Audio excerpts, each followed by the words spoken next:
dengan Tuhan. Kami kagum dengan kasih setia-Mu Tuhan. Kami kagum dengan mujizat dan penyertaan-Mu Tuhan. Pagi hari ini Tuhan, kami mau lebih lagi Tuhan menyembah-Mu Tuhan. Kami ingin mengucapkan syukur kepada-Mu Tuhan Yesus, sebab kasih Allah tak pernah berkesudahan pada kami. Kami serahkan Tuhan untuk ibadah ini Tuhan. Kami serahkan semua masalah kami Tuhan di bawah kaki-Mu Tuhan Yesus. Sebab Engkau pasti akan menyertai kami semua Tuhan. Terima kasih Tuhan. Terpuji dan termulia Engkau selama-lamanya. Kami yang percaya dan kami yang siap memuji Engkau bersama kita katakan amin. Puji nama Tuhan. Masih semangat memuji nama Tuhan? Beri salam kanan kirimu. Katakan kasih Tuhan menyelamatkan.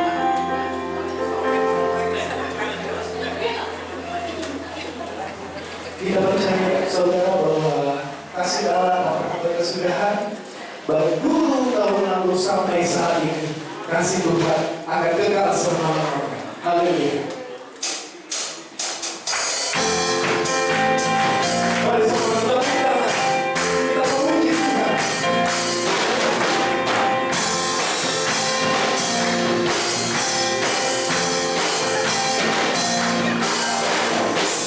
Kasih Allah berkesudahan.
kuasa Tuhan itu selalu ada pada kita.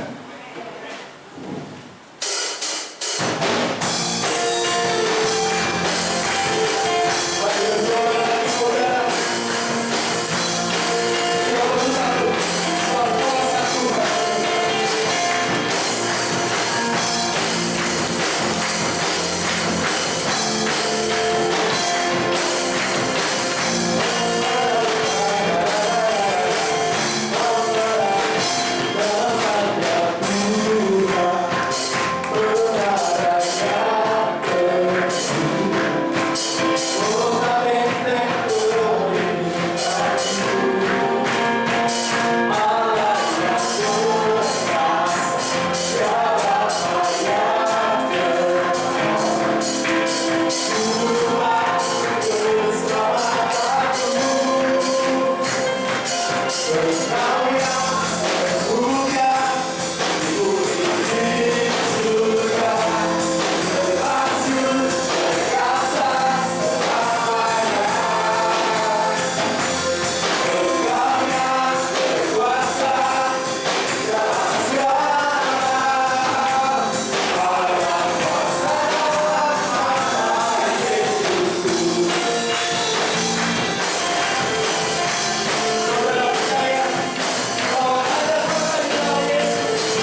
bahwa kasih Tuhan sungguh ada ya saudara.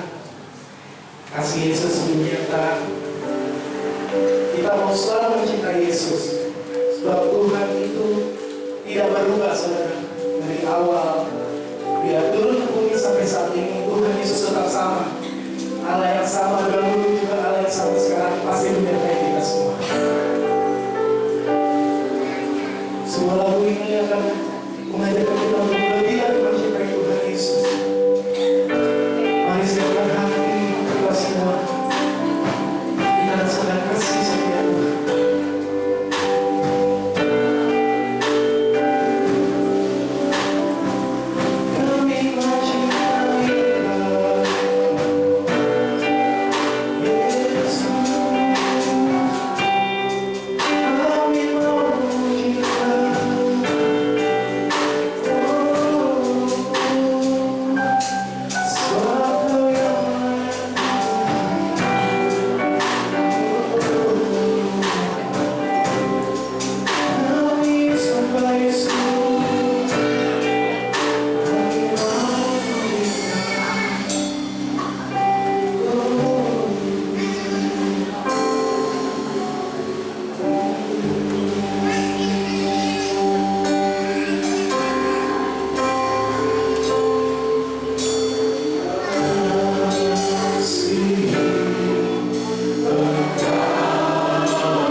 Terima kasih Tuhan. Kalau pada pagi hari ini kami boleh menikmati sukacita Tuhan di dalam setiap kehidupan kami masing-masing ya Bapa. Kami percaya kehadiran-Mu menjamah setiap kami. Memberikan sukacita di dalam setiap kami. Engkau rindu Tuhan untuk anak-anak-Mu membuka hati sungguh-sungguh bagi Tuhan. Engkau berbicara kepada setiap kami Bapa pada pagi hari ini. Sungguh kami membuka hati bagi Tuhan. Biarlah Roh Kudus bekerja di dalam setiap kami untuk memberikan hikmat supaya kami tahu apa yang menjadi kehendak Tuhan atas hidup setiap kami. Berkati setiap kami Tuhan. Kami percaya bahwa firman Tuhan itu berkuasa. Bahwa firman Tuhan itu adalah perkataan-Mu. Bahwa firman Tuhan itu yang sanggup mengubah setiap kami. Yang tidak baik, yang tidak berkenan. Oleh karena firman Tuhan ada di dalam setiap kami. Yang kami dengar pada pagi ini Tuhan. Yang akan mengubah kehidupan kami. Untuk kami semakin berkenan kepada-Mu Tuhan. Yang Engkau mau dalam kehidupan ini. Bahwa aku mau menyenangkan Tuhan. Selama-lamanya. Engkau masih memberi kesempatan kepada setiap kami pagi ini Tuhan. Kami percaya kuasa Tuhan bekerja atas setiap kami. Urapi hamba-Mu, urapi setiap kami Tuhan. Dalam nama Yesus. Haleluya. Yang siap diberkati kau katakan amin. Puji Tuhan. Haleluya. Haleluya. Puji Tuhan. Silakan duduk Bapak Ibu Saudara yang dikasihi Tuhan. Bapak Ibu Saudara yang dikasihi Tuhan. Sungguh luar biasa ketika kita ada di dalam rumah Tuhan untuk menikmati hadirat Tuhan. Karena apa? Karena hadirat Tuhan itu membawa ketenangan dalam hidup kita. Ya, membawa sukacita itu di dalam hadirat Tuhan. Kalau kita senantiasa penuh atau senantiasa ada di dalam hadirat Tuhan, senantiasa kita diberi kekuatan. Amin. Haleluya, puji Tuhan. Bapak Ibu Saudara dikasih Tuhan, Tuhan ingin bicara kepada setiap kita untuk kita belajar dan merenungkan dari firman Tuhan yang ada di dalam 2 Timotius pasal yang kedua. Kita akan membaca ayat yang ke-20 dan ayat yang ke-21. Ya, Bapak Ibu, haleluya. Yuk kita bangkit berdiri sekali lagi, saya ingin baca ini bersama-sama. Puji Tuhan. Ayat yang ke-20 dan ayat yang ke-21. Dalam rumah yang besar bukan hanya terdapat perabot dari emas dan perak, melainkan juga dari kayu dan tanah. Yang pertama dipakai untuk maksud yang mulia, dan yang terakhir untuk maksud yang kurang mulia. Jika seorang menyucikan dirinya dari hal-hal yang jahat, ia akan menjadi perabot rumah untuk maksud yang mulia. Ia dikuduskan, dipandang layak untuk dipakai tuannya, dan disediakan untuk setiap pekerjaan yang mulia. Katakan amin. Ya, puji Tuhan. Silakan duduk. Bapak Ibu Saudara yang dikasihi Tuhan, kita ini dikatakan perabot ya dalam firman Tuhan tadi. Saudara pasti punya perabot di dalam rumah saudara, ya. Perabot itu ada fungsinya, ada kegunaannya. Kenapa sih saudara pasang perabot-perabot yang ada di rumah? Ya perabot itu termasuk kursi ya. termasuk meja. Di sini semua punya kursi, punya meja di rumah. Ya, itu salah satunya perabot. Nah, saya bicara tentang perabot. Kalau firman Tuhan bicara tentang perabot ya, yang ada di rumah kita masing-masing, itu ada dua hal. Ya. Satu, perabot itu bisa berguna dan bermanfaat. Kita beli kursi berguna untuk kita duduk. Ya, untuk kita duduk, kita beli tempat tidur, itu termasuk perabot. Itu berfungsi dan berguna. Itu yang ke satu. Yang kedua, ada perabot yang hanya dipasang, dipajang, ya pamer, gitu ya. Dipamerkan, dipajang begitu, dihias begitu indah. Kita punya perabot yang seperti itu juga di rumah kita. Ya, bahkan itu perabot itu tidak dipasang di kamar, pasti di ruang depan. Karena tujuannya apa? Dipamer, ya. Betul ya? Saudara kalau punya pernak-pernik itu pasti apa? Itu perabot yang untuk dipamerke, ya. Tidak mungkin saudara punya pernak-pernik, apalagi kalau itu dari luar negeri gitu ya. Pasti dipasang di depan rumah saudara, di depan ruang saudara. Ya. Nah, itu sebenarnya perabot itu menggambarkan kehidupan kita. Kehidupan di dalam iman kita kepada Tuhan. Hidup di dalam sebagai orang-orang yang percaya kepada Tuhan. Tuhan ingin engkau sebagai perabot yang berguna dan bermanfaat. Bukan hanya dipamerkan, bukan hanya dipajang. Loh, ini loh, ngerti enggak KTP-nya? Gitu ya. Bukan itu yang Tuhan inginkan dalam kehidupan setiap kita. Amin. Tapi Tuhan ingin supaya kita sebagai perabot di dalam rumah yang besar. Perabot itu bisa dari emas, bisa dari perak, bisa dari kayu, bisa dari tanah. Itu tujuan disampaikan firman Tuhan. Untuk setiap kita dipakai Tuhan untuk jadi berkat, digunakan, berguna dan bermanfaat untuk jadi berkat. Amin. Ini tujuan Tuhan.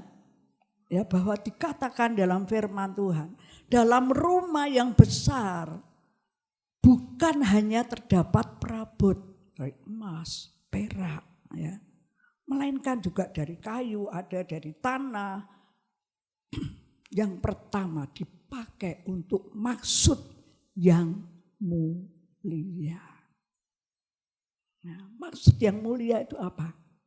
Nah, untuk menjadi berkat nama Tuhan yang dimuliakan, nama Tuhan yang ditinggikan.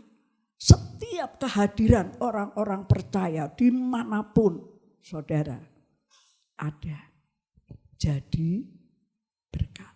Itu sering sekali, bahkan itu setiap hari saya katakan itu di doa pagi, di dalam setiap pertemuan untuk jadi berkat. Itu perabot yang Tuhan maksudkan di dalam ayat firman Tuhan. Untuk maksud yang mulia, untuk memuliakan nama Tuhan. Mari Bapak Ibu, sekarang kita mau melihat ya, bagaimana sih kehidupan kita ini. Ya. Kita ini ada di dalam rumah yang besar. Ya, dikatakan ini bicara mengenai perabot-perabot yang ada di dalam rumah yang besar. Ini berbicara mengenai kehidupan orang-orang percaya. Ya, rumah yang besar itu yang dimaksud bukan hanya gereja. Ini gereja, ya. Bukan hanya di sebuah persekutuan. Mungkin itu KKA, apa yang dikatakan sel, atau mungkin kita ada dalam rumah besar yang dimaksud dalam keluarga, di dalam rumah tangga. Kita ada di dalam rumah yang besar. Engkau menjadi perabot yang dibuat dari emas, perak, tanah bisa. Ya, engkau tinggal di dalam persekutuan dalam Tuhan. Bukan hanya berbicara di dalam gereja, tapi juga berbicara tentang kerajaan Allah. Kalau kita hidup dalam kerajaan Allah yang ada di bumi, kalau kita berdoa, datanglah kerajaan di bumi seperti di surga. Kita pasti semua rindu ada kerajaan Allah itu hadir di dalam rumah tangga kita. Bahkan kerajaan Allah itu hadir di dalam setiap persekutuan gereja ini. Ini rumah yang besar yang dikatakan dalam firman Tuhan. Tuhan mengharapkan setiap saudara dan saya hidupnya hidup yang bermanfaat, yang berguna untuk orang lain. Bapak Ibu Saudara, sekarang pertanyaannya, bagaimana perabot yang tidak berguna, yang ada perabot yang dikatakan kurang mulia. Itu ada kemungkinan. Bagaimana dengan perabot ada di dalam rumah besar, tetapi kurang mulia? Saya di sini catat, ya, ada kemungkinan bisa menjadi perabot yang kurang mulia. Saya belajar, saya coba merenungkan. Yang pertama, bisa saja perabot itu rusak. Kalau rusak bisa digunakan enggak? Enggak, saudara.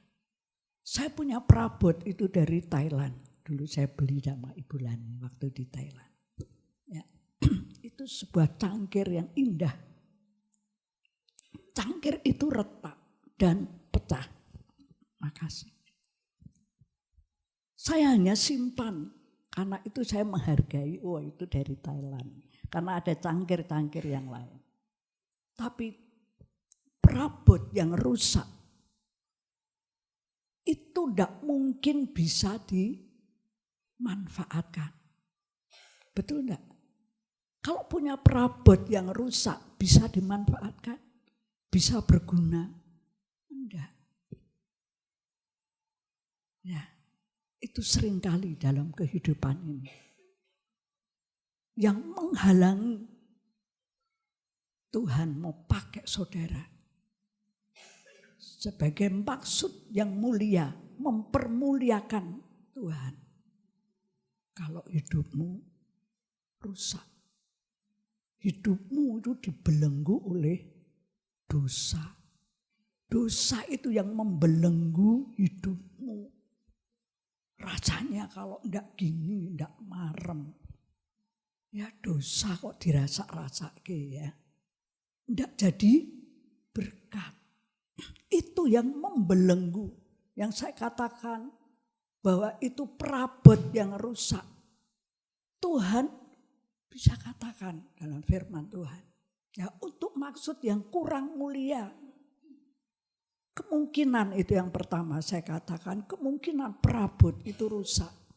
Dibetulkan namanya rusak. Ya, bagaimana? Bisa dipakai, bisa bermanfaat, enggak bisa. Harusnya itu dibuang, tapi terkadang sayang dibuang. Itu seperti dosa yang membelenggu kehidupan manusia atau anak-anak Tuhan. Disimpan terus. tapi ke gereja. Ya, tapi KTP-nya KTP Kristen dari zaman dahulu. Tapi masih ada dosa yang membelenggu. Ini yang perlu kita renungkan. Kemungkinan itu perabot itu rusak. Dan kemungkinan yang kedua, perabot yang ada di dalam rumah besar itu bukan perabot miliknya Allah. Bisa bermanfaat. Itu mungkin kehidupan setiap kita. Ya, kita menjadi perabot yang Tuhan mau pakai kita. Tetapi kita menjadi anak-anak dunia yang bukan milik Allah. Tuhan tidak bisa pakai kalau kita pun tinggal dalam rumah yang besar. Yang dikatakan firman Tuhan. Tetapi kita tidak menjadi miliknya Tuhan. Saudara, kalau dititipi perabot bukan milik saudara, saudara berani menggunakan, jangan sekali-kali gunakan. Ya. Kalau rusak bisa ganti yang persis itu resiko saudara. Tapi ini saya belajar, saya coba renungkan. Tuhan, ada perabot yang Tuhan berikan. Yang Tuhan sampaikan, yang Paulus pada waktu itu sampaikan melalui firman Tuhan. Ini nasihat bagi orang-orang percaya dalam menghadapi pengajaran yang sesat. Dalam menghadapi situasi dan keadaan dunia ini.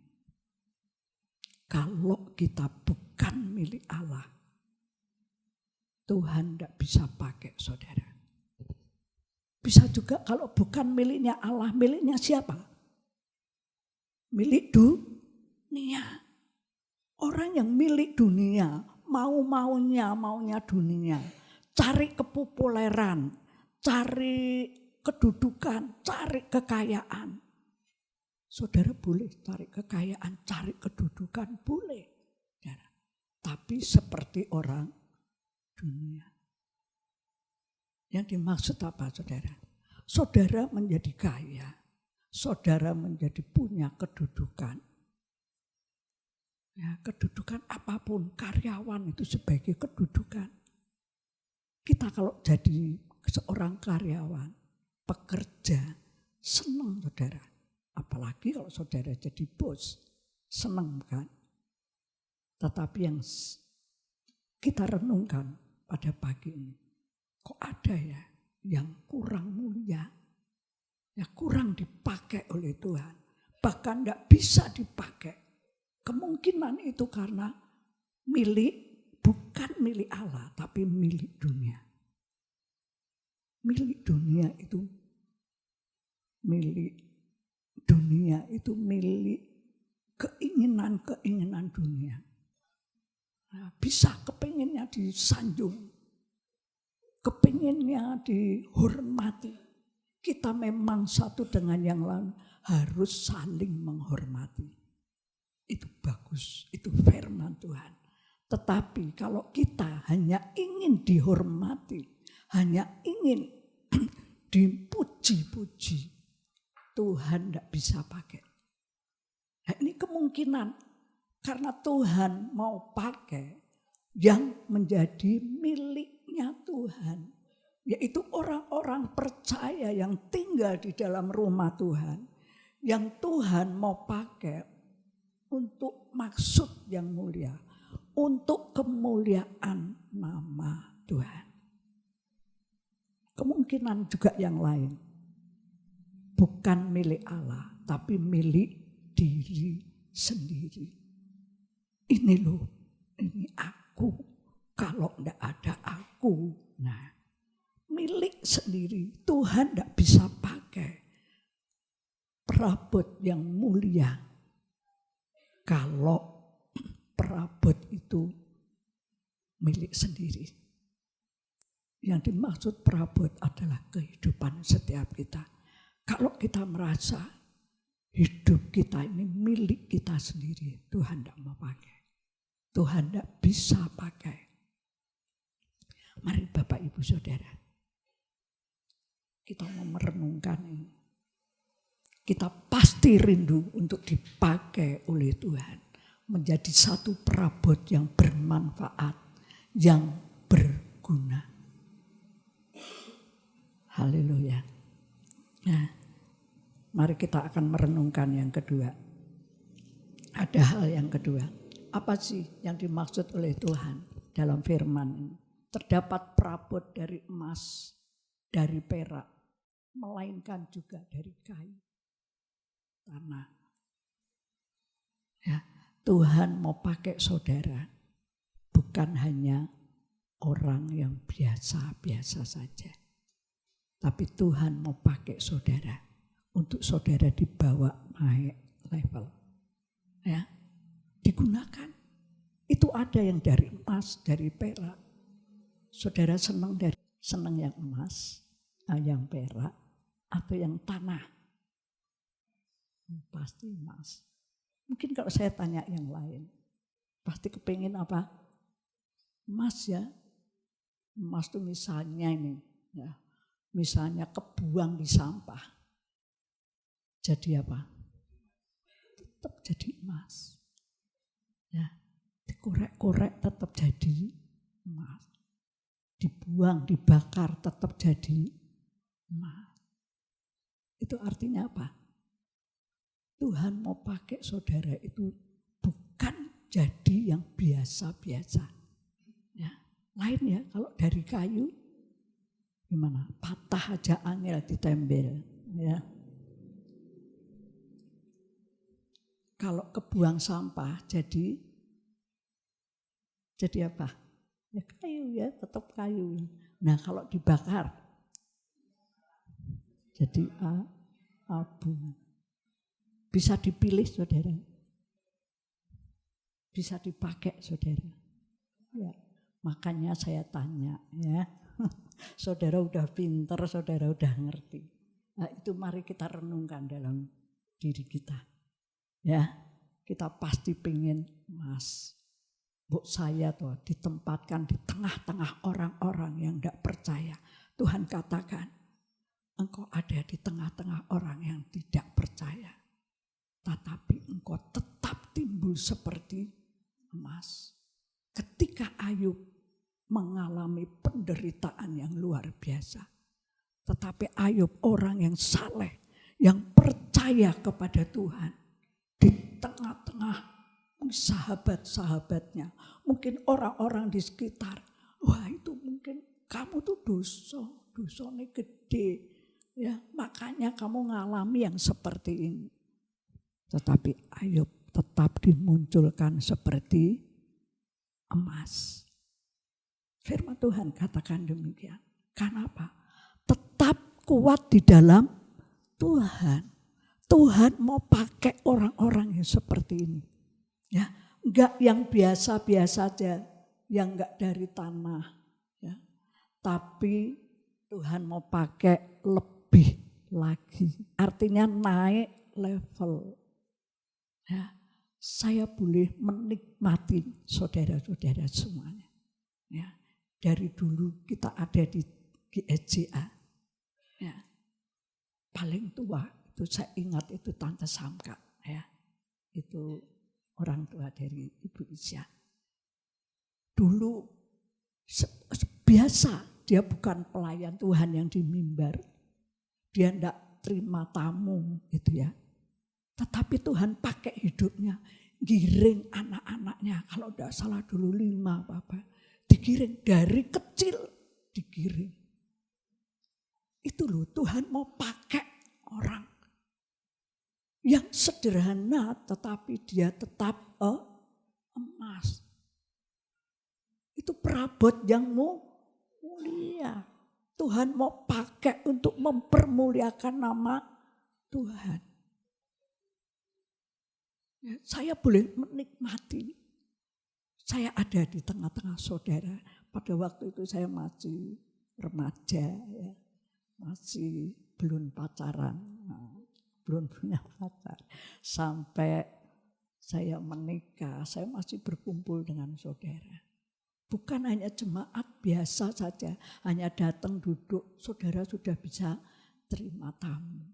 Saudara ramah, saudara bisa bagikan amplop, saudara bisa bawa persembahan. Saudara kalau dilayani persembahan, saudara masukkan amplop. Tidak ada yang nolak ya. Contohnya misalnya ini Pak Daud ya. Nah, Pak Daud gampang jadi contoh, dia ada di depan. Kalau Pak Daud jadi kolekta, tidak ada, oh moh aku naik Pak Daud. Tidak ada ya.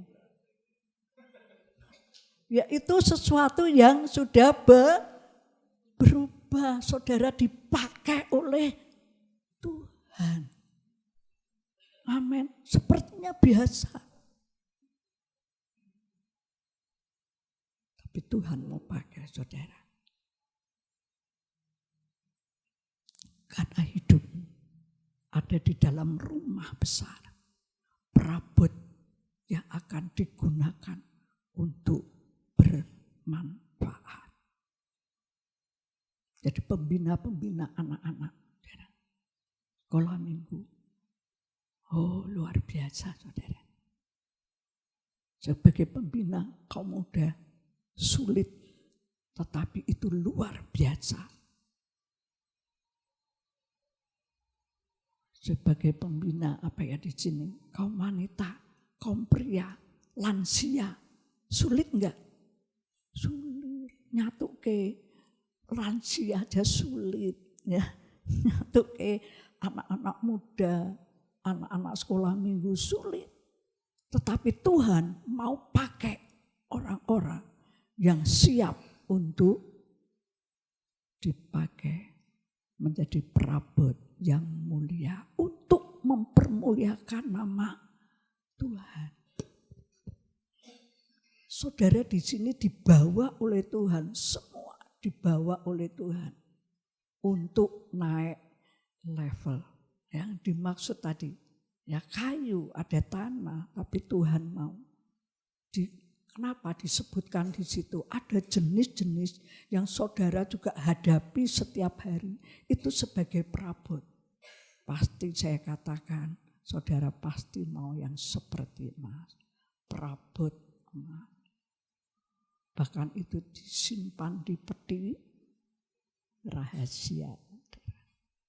Ya, itu menjadi satu yang sangat berharga. Saya percaya Allah mau pakai orang-orang yang sungguh-sungguh menjadi miliknya Tuhan. Miliknya Allah. Saudara jangan hidup di luar rumah besar. Bukan menjadi miliknya Allah. Menjadi milik siapa?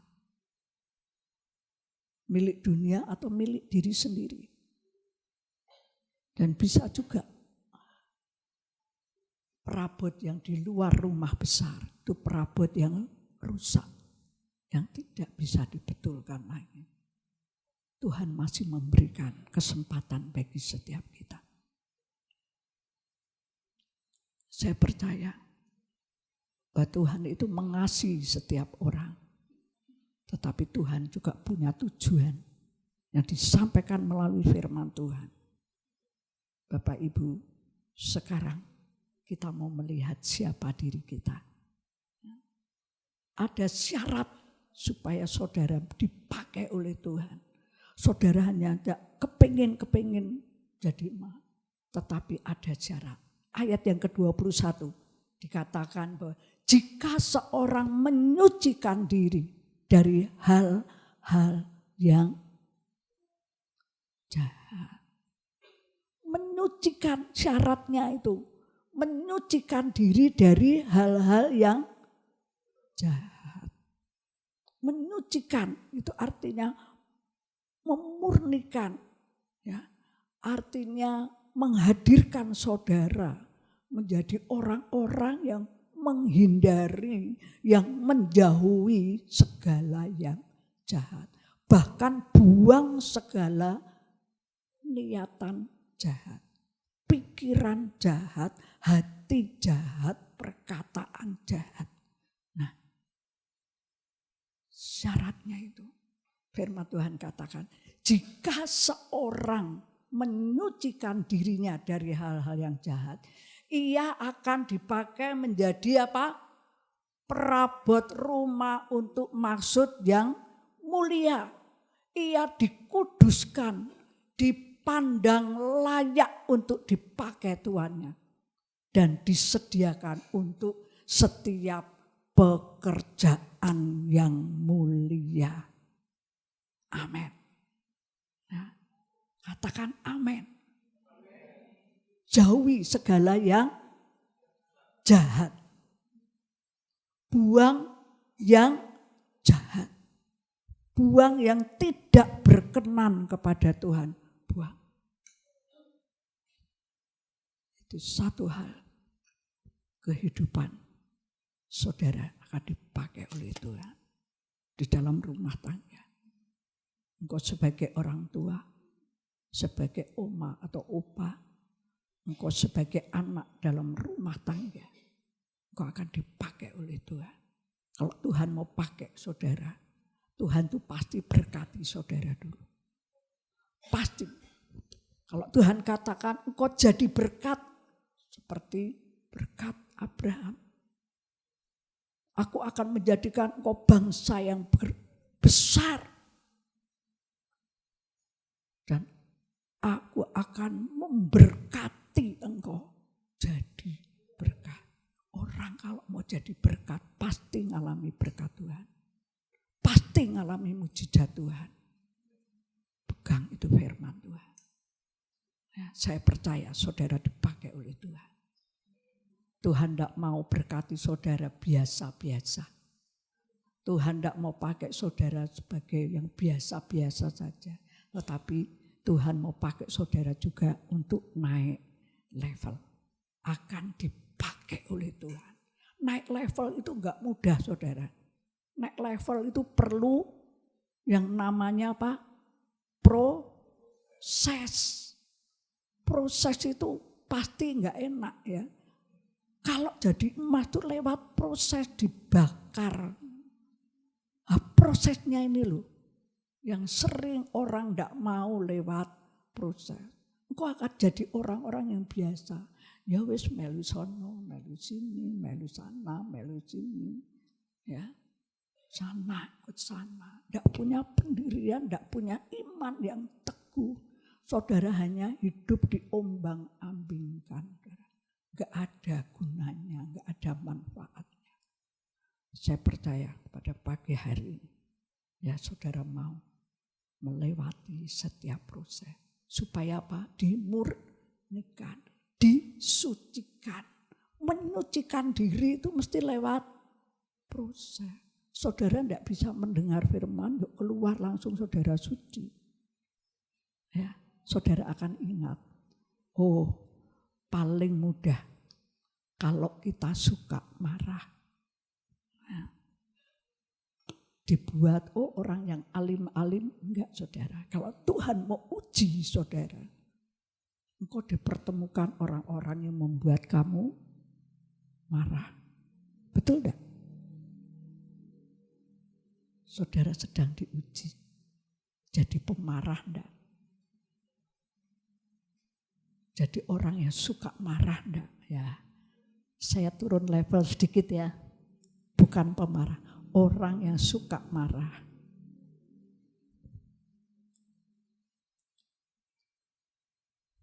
Amin.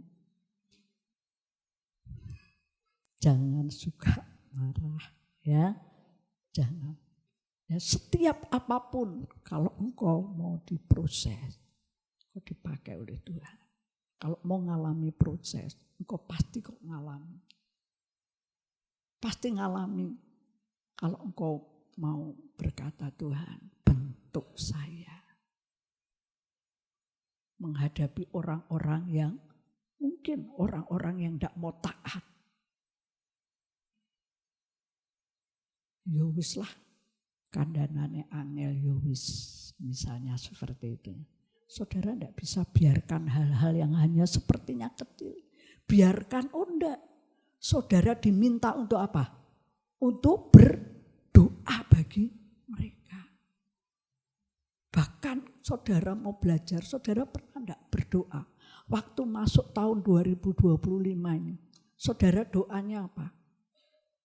Nah, mungkin ada yang doa gini, masuk tahun 2025, ya Tuhan, ini sudah masuk tahun 2025, saya mau nikah tahun 2025. Boleh enggak? Boleh. Ya, Tuhan, saya mau ketemu pacar tahun 2025. Pasti ya ada doa yang seperti itu. Yang belum punya pasangan artinya. Ya, Tuhan, aku mau jadi kaya tahun 2025.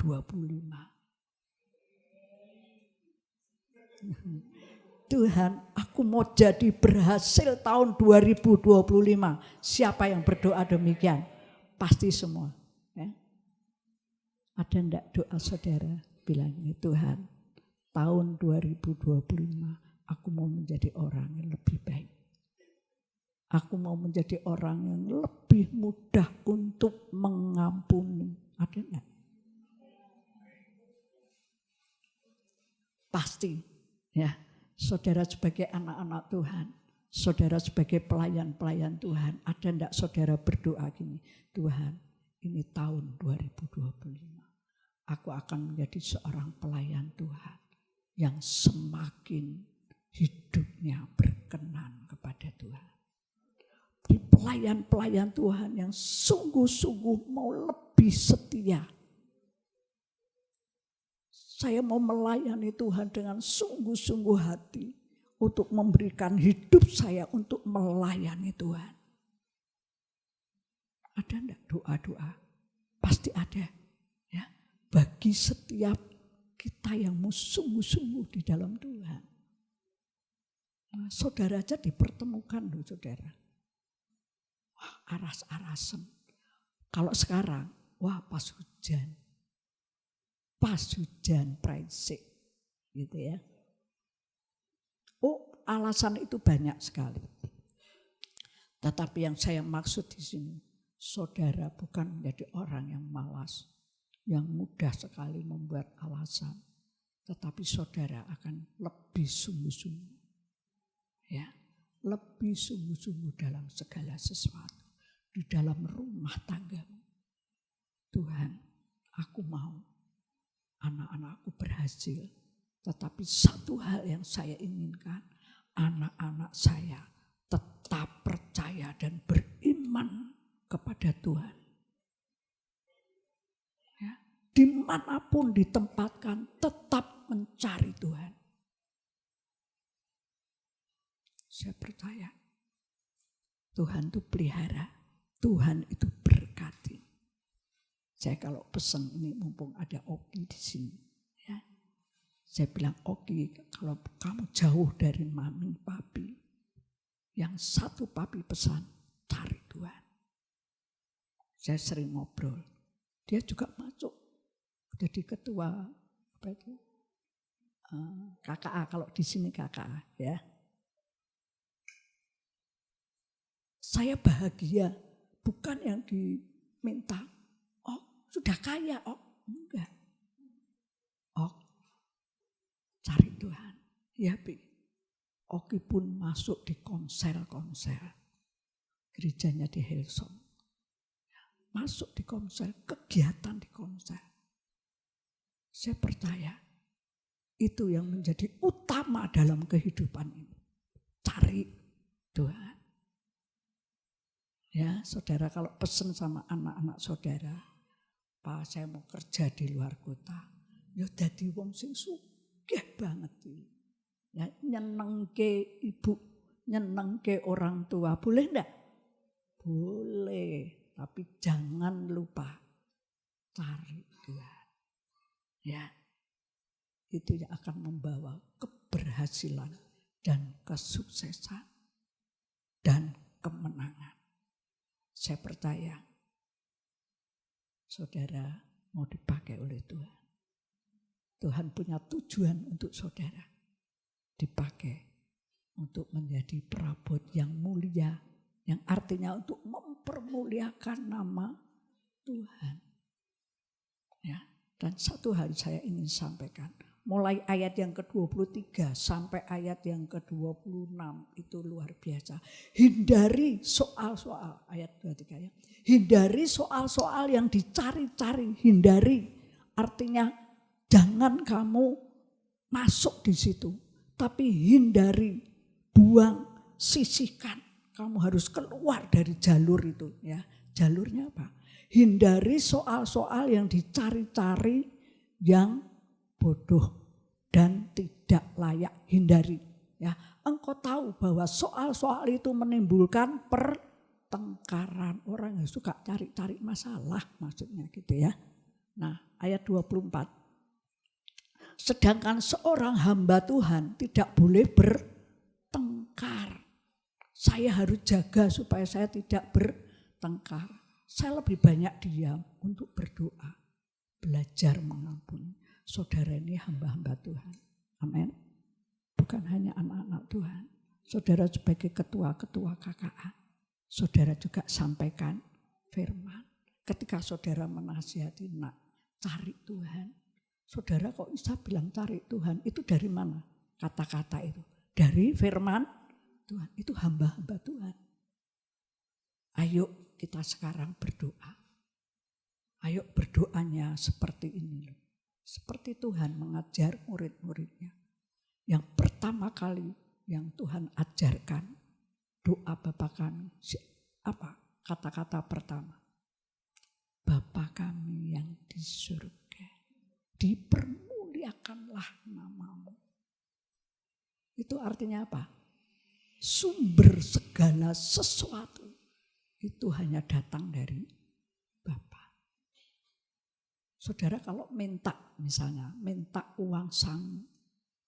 Ya mungkin ini anak-anak sekolah ya, minta uang sangu. Saudara, uang sangu. Itu enggak ya, pastinya mah, uang sangu mah. Pak, uang sangunya. Pak, uang sangu. Pasti gitu ya. Itu seperti Bapak Yesus mengajar murid-muridnya. Murid-muridnya enggak tahu caranya doa itu gimana tahu Yesus. Ajari. Yesus ngajari gimana? Bapa kami yang di surga. Maksudnya apa? Saudara? Sumber segala yang engkau minta itu hanya datang dari Tuhan. Betul ya? Kalau anak-anak saudara minta, pasti panggil ma, minta. Kalau tidak panggil bapak atau ibu atau siapapun, tiba-tiba nyodong.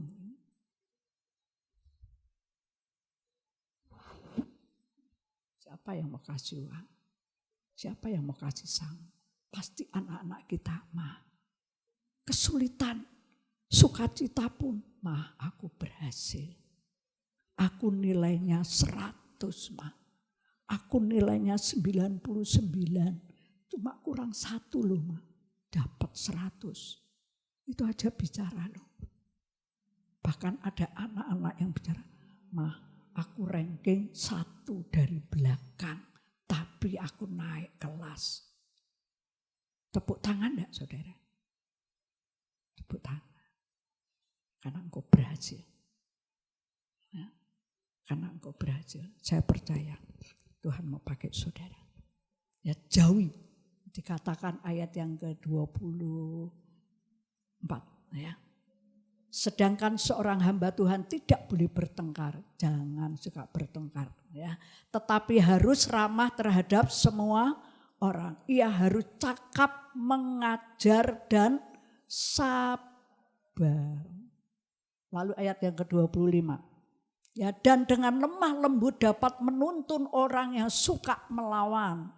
Saudara pernah ketemu orang yang suka melawan? Dengan lemah lembut dapat menuntun, dituntun.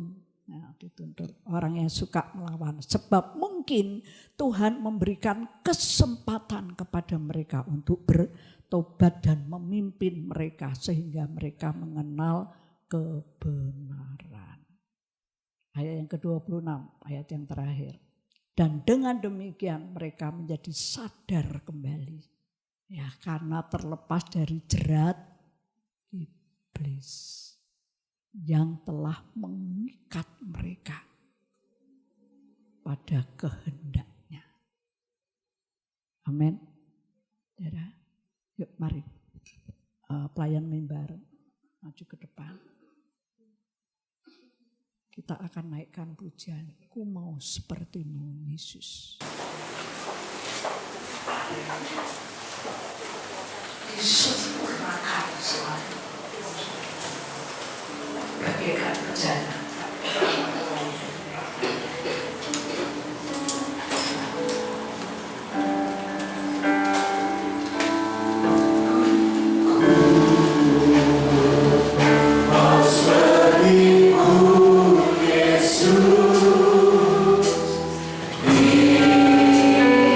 Sempurnakan selalu.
hamba-Mu selesai berbicara.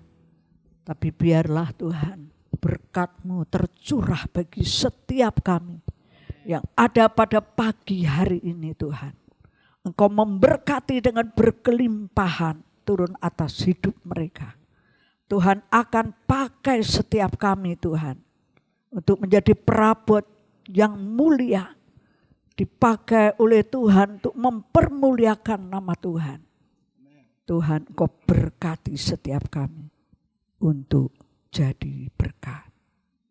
Berkati rumah tangga, berkati keluarga, berkati komunitas, berkati aktivitas pekerjaan kami. Dalam nama Yesus. Haleluya. Amin. Amin. Silakan duduk Bapak Ibu Saudara. Waktu saya serahkan.